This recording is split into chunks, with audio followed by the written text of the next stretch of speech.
like chicks, doesn't it?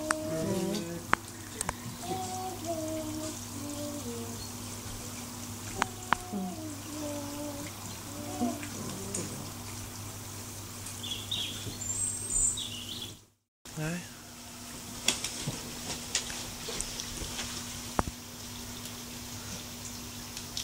Good afternoon, ladies and gentlemen, and welcome to the Scottish Sea Life Sanctuary.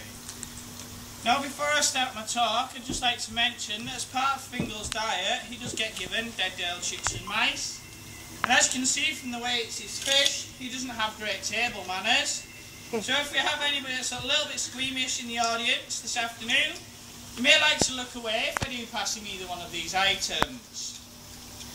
Now, as you can see, we have Fingal in the enclosure here. He's a male or dog otter. However, he's not the native species to Britain. Fingal is a North American or Canadian river otter, whereas the native species to Britain is actually the European otter. But there is a very good reason why we don't have them here at the sanctuary, and this is because they are what is known as semi-nocturnal.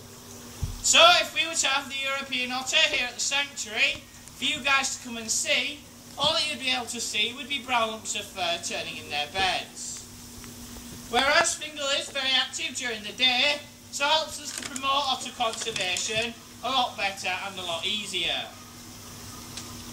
Now, there are roughly 13 different species of otter around the world, ranging from the Asian shortclaw, which can reach to just under a metre long in length.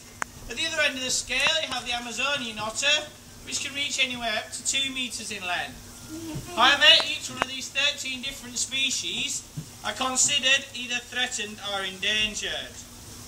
An example of this is actually the European otter itself.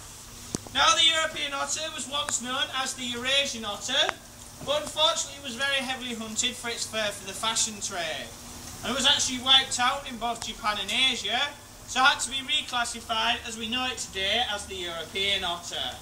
So, unfortunately, as you can appreciate, its numbers did take quite a significant knock over that period of time. Now, as you can see this afternoon, Fingal is very interested in his food. However, this isn't only because he's greedy, but also because an otter has to eat roughly 20% of their own body weight every single day. Now, that may seem like quite a large amount of food for such a small animal, but there is a very good reason for this. And this is because Fingal has what we call a very high metabolism.